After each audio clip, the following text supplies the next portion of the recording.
de la revolución rusa.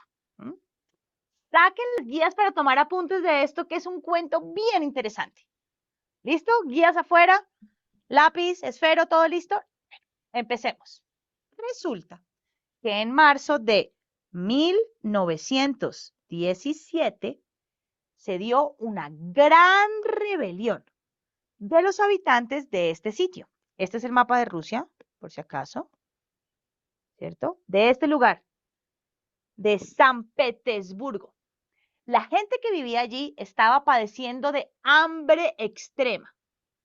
Se rebelaron para reclamar al zar que les diera comida, que no se llevara todo para la famosa Gran Guerra.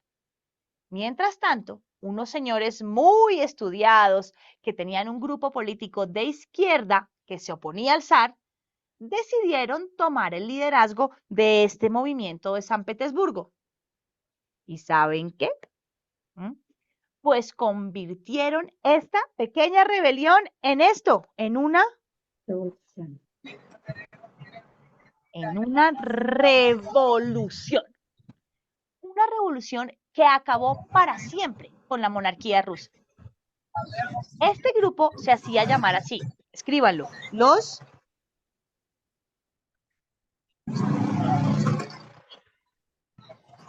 bolcheviques. Bolchevique significa mayoría en ruso. Ay, ya saben una palabra en ruso. Este grupito de los bolcheviques era dirigido por este señor. Se llamaba Vladimir Ilich Ulyanov, pero era más conocido como Lenin. Lenin era un intelectual puro, defensor del marxismo. Marxismo, majo, marxismo. ¿Se acuerdan? Claro. El video de octavo de la profe Fabiola y de la profe Elba aquí sentadas conversando. Claro que se acuerdan. Confío en que se acuerdan. Bueno, pues Lenin era el defensor de esta manera de pensar. Lenin lo que quería para Rusia era un gobierno marxista adaptado a la realidad rusa. Quería crear una sociedad comunista sin los males del capitalismo. Les quiero decir que la cosa no iba a ser fácil, pues Rusia era un país agrícola y no industrial. Así que al señor Lenin le tocó ir resolviendo problemas a medida que se le iban presentando. Pues hacer que el marxismo se aplicara a Rusia, pues bueno, eso no era tan fácil. Les sigo contando más sobre este señor tan interesante. Volvamos a verlo. Véanlo aquí. Don Lenin. Resulta que él no creía en la democracia. Ay, ay, ay. No creía que las masas debían apoyar a sus gobernantes. ¿Ustedes qué opinan? ¿A los gobernantes y a sus ideas los debe apoyar el pueblo o no? Piénsenlo. Incluso pueden parar el video y discutirlo con su profe en clase si quieren y luego seguimos con Lenin. Pero bueno, por ahora sigamos con Lenin. Lo que él decía es que al pueblo había que inducirlo, como llevarlo a hacer lo que el dirigente quisiera. Pues, según él, el dirigente sabía más que el pueblo. Bueno, basado en esta forma de pensar y también en esto, de lo que ya hablamos, basado también en el marxismo, Lenin creó un partido con una disciplina fuerte, cuyo fin era transformar al mundo. El lema de su partido era este, miren. Paz, tierra y pan. Pues chévere, ¿no? Eso significaba satisfacer las necesidades de los soldados, los campesinos y pues los ciudadanos en general. Pues a mí me suena hasta chévere la idea del señor Lenin. Pero vamos a ver cómo lo hizo y cómo le funcionó. Según muchachos, la teoría marxista, el proletariado, o sea, la clase ¿qué? Ya saben esto, pero para recordar, la clase obrera, a través de esto, de la fuerza de las armas, debe tomarse esto, el poder, ¿cierto? Para gobernar de acuerdo a los intereses de la clase obrera, de los trabajadores, y así acabar con la explotación. Esto es lo que se llama revolución proletaria, de los obreros. Para que todos puedan compartir los medios de producción, se acaba esto, se acaba la propiedad privada, ya no existe. Y el Estado, muchachos, el Estado es el que controla toda la economía. A esto se le llama socialismo. Socialismo. Cuando el Estado logre acabar con la diferenciación de clases sociales y todos seamos iguales, se pasa a la fase superior del socialismo, que es esta, el comunismo. Al supuestamente representar el interés de todos, los señores bolcheviques empezaron a diseñar una planificación de la economía a nivel nacional. Se llamó la Nueva Política Económica o la NEP. Esas son las siglas. Querían convertir a la Unión de Repúblicas Socialistas Soviéticas, Unión de Repúblicas Socialistas Soviéticas, URSS, nombre nuevo de Rusia, en un país desarrollado y una potencia industrial. Todo el país sería una empresa y su gerente era el Estado. Ahí sacaron algunas ideas de Marx para implantar las medidas. Les cuento algunas de esas ideas. Nadie es dueño de la tierra. ¿Listo? Que todo sea del Estado. Voy a ir despacito para que vayan escribiendo. El que más tiene, más impuestos debe pagar. Suena justo. Nadie hereda nada de nadie. Ojito. 4. Los medios de transporte son del Estado. Todos, aviones, trenes, buses. Las fábricas se dan al Estado para que el Estado las administre. 6. Obligan a todos a trabajar. 7. La educación es pública y gratuita. 8. No más trabajo para los niños. 9. La tierra dada a los campesinos se convertiría en granjas colectivas de trabajo, en las cuales todos se beneficiarían. ¿Ya apuntaron todo eso? Todo suena muy bueno, ¿no? Buscando la igualdad. ¿Y saben qué? Pues, en efecto, los bolcheviques acabaron con la propiedad privada. Las fábricas, las minas, las casas y las tierras ya no tenían dueño. Y les entregaron todos estos bienes a los trabajadores. ¿Quiénes ahora los manejarían? Lenin y los bolcheviques lograron lo que se habían propuesto y proclamaron el triunfo de la Revolución Rusa. De hecho, la URSS duraría, ojo, hasta 1991, o sea que pues algún éxito tuvieron. Ay, pero mis queridos, no todo fue color de rosa. Pues semejantes cambios tan radicales iban a tener su precio. Y les cuento que fue un precio muy alto.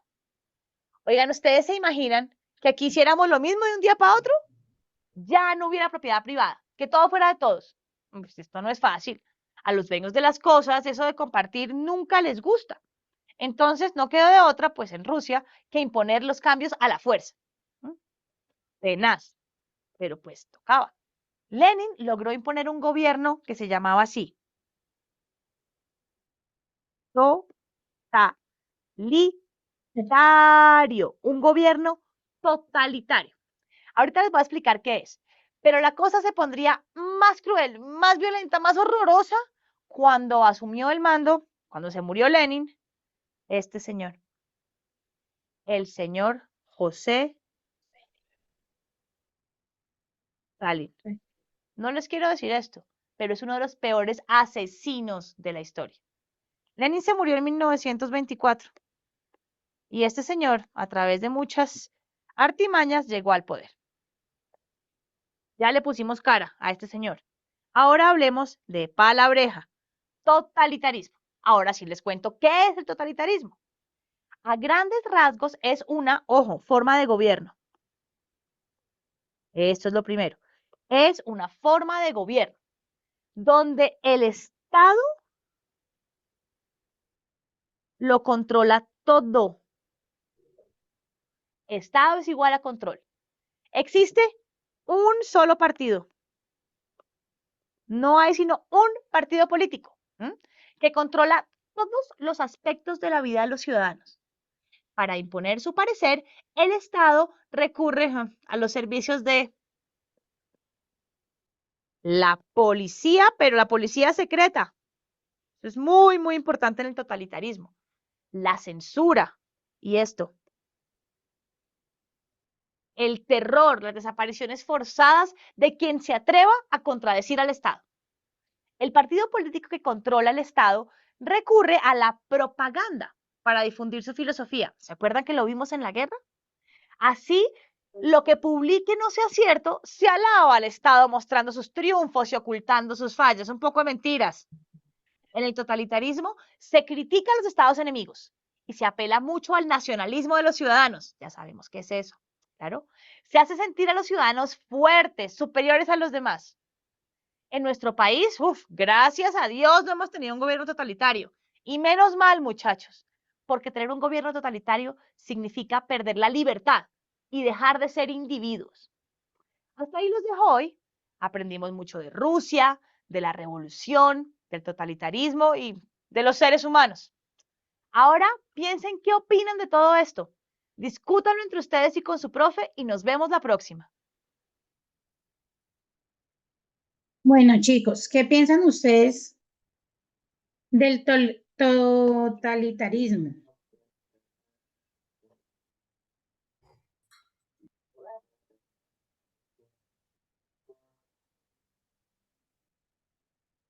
Hola, volvimos. Laura, te escuchamos. Profesora, es perder la libertad y dejar de ser individuos. Importantísimo, ¿no? Mire, es perder totalmente la libertad, ¿cierto? Es importante que tengan muy claro sus apuntes sobre qué es el totalitarismo, qué es lo que pasa.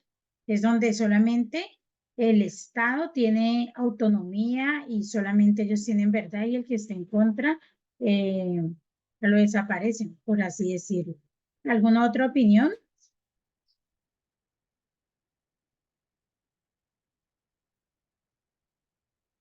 ¿Alguna otra opinión, chicos?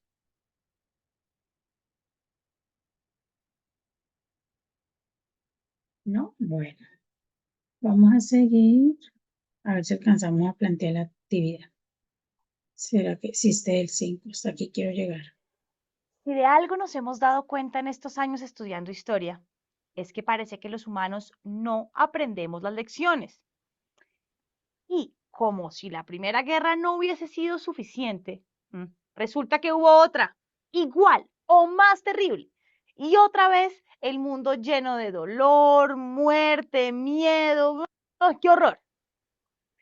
¿Qué creen ustedes que iba a causar otra guerra? Bueno, pues se los voy a contar.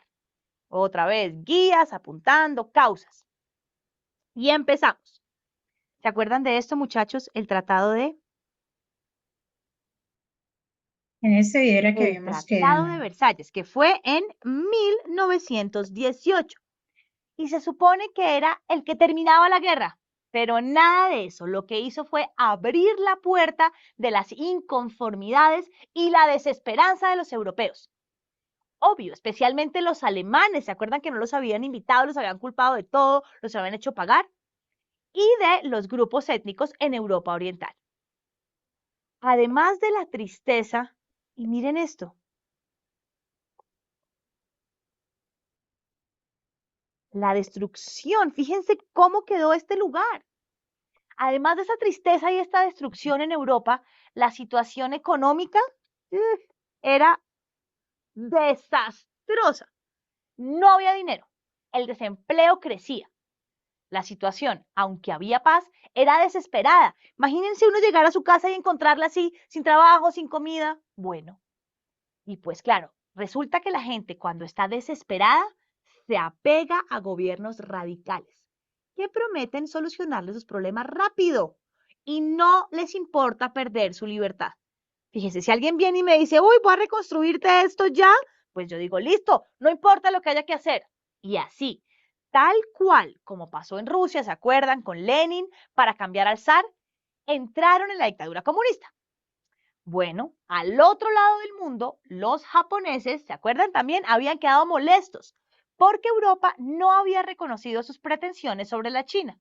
Italia también sintió que habían sido desconocidos sus esfuerzos del lado del Triple Entente durante la Primera Guerra Mundial.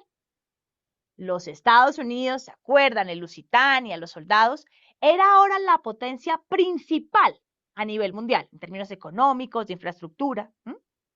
Sin embargo, hubo una crisis terrible en 1929 en Estados Unidos. Y entonces, pues la gente empezó a dudar de la democracia.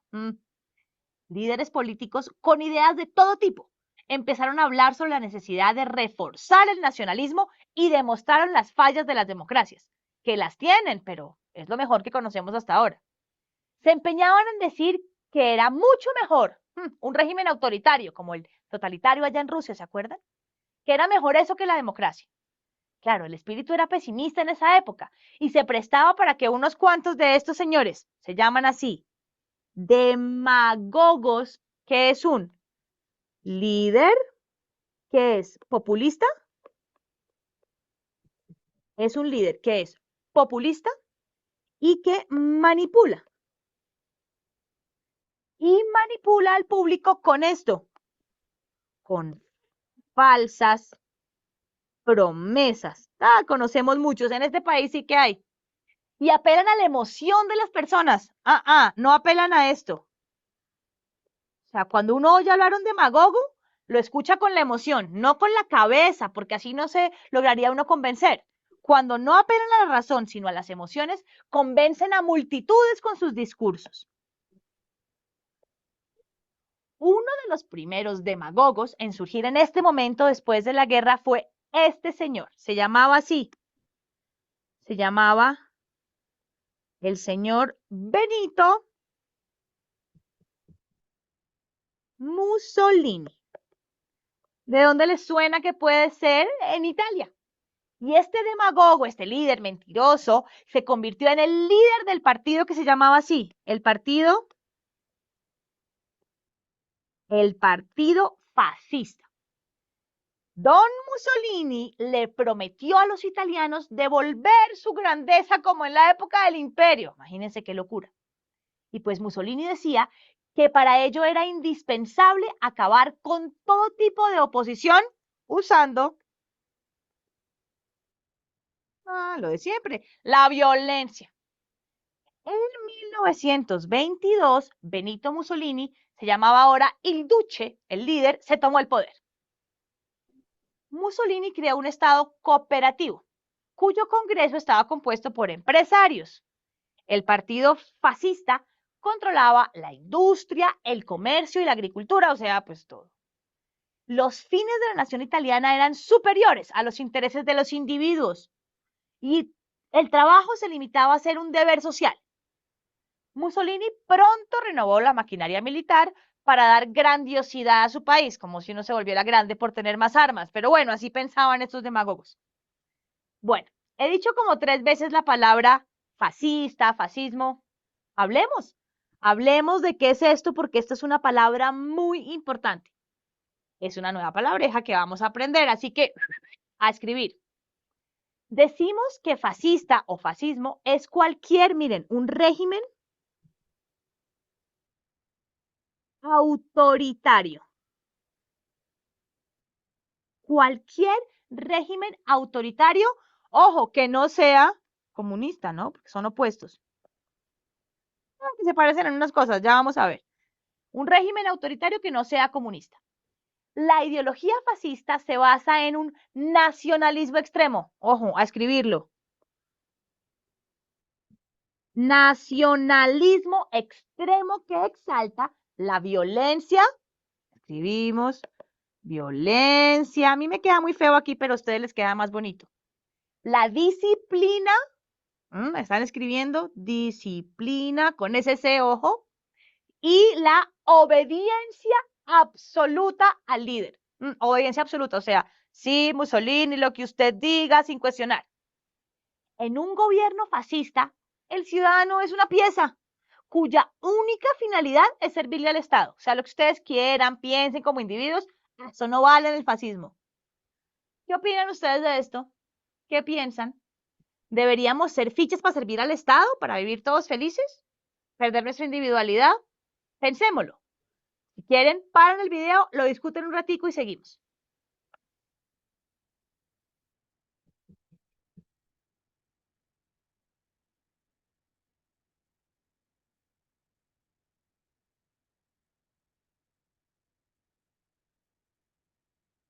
Listo, voy a dejar de compartir.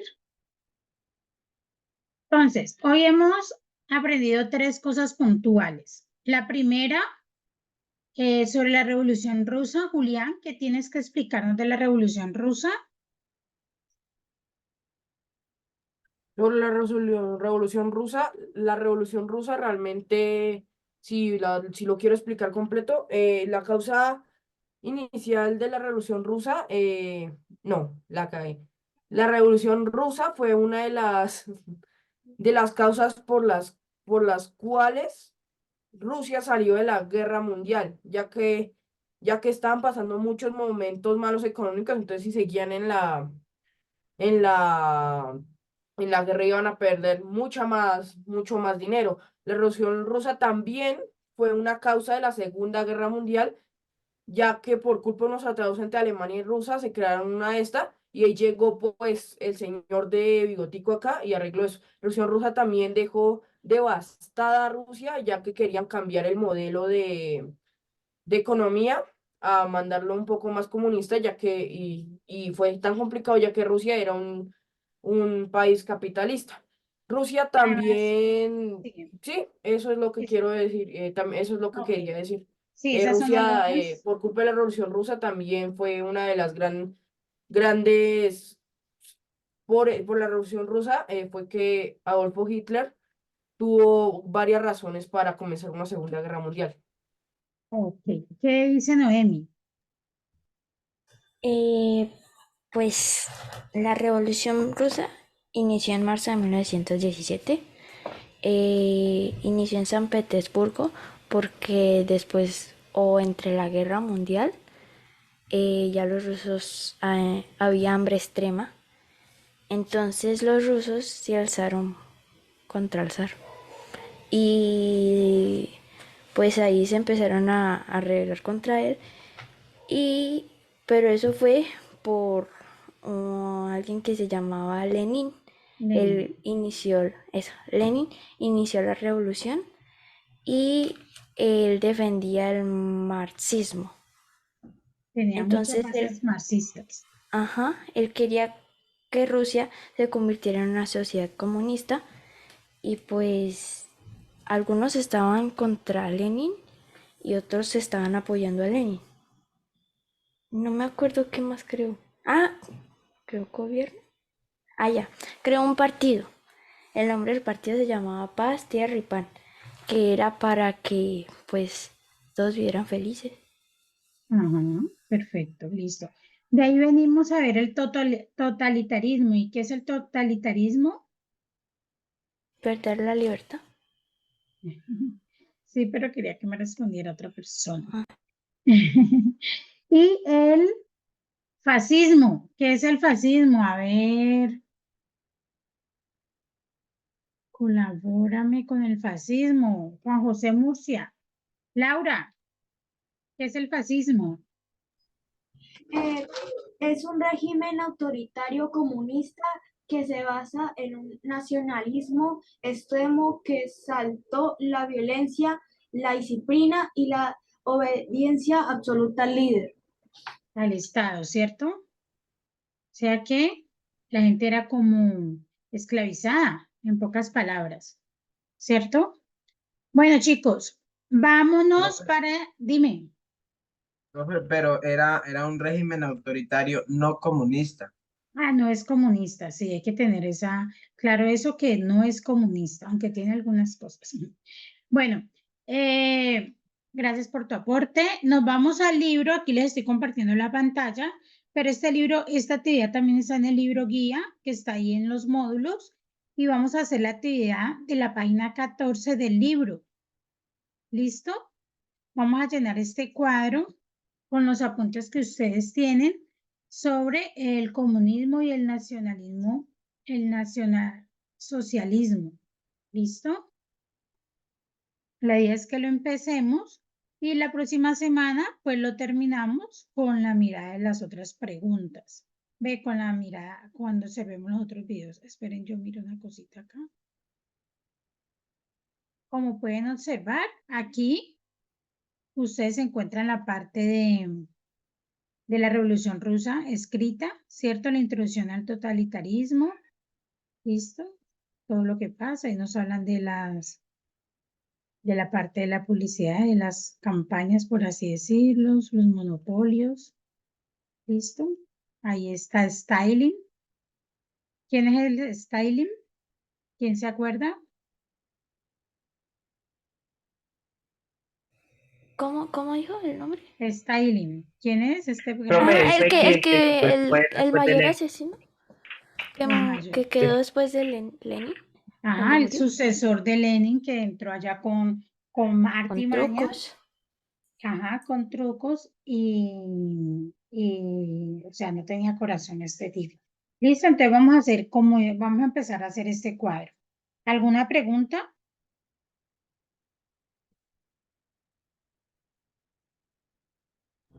Profesor, cuánto hay que entregar?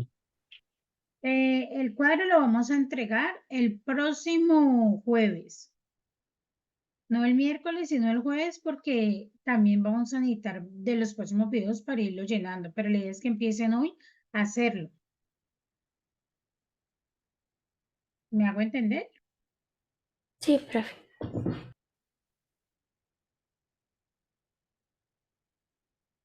Bueno.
Listo, niños, se acabó la clase. Yo me entretuve aquí contándoles la actividad.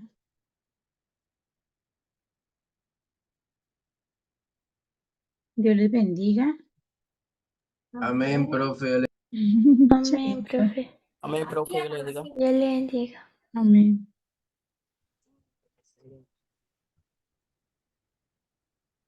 Dios le bendiga, profe. Amén, mi hijo, Dios lo bendiga.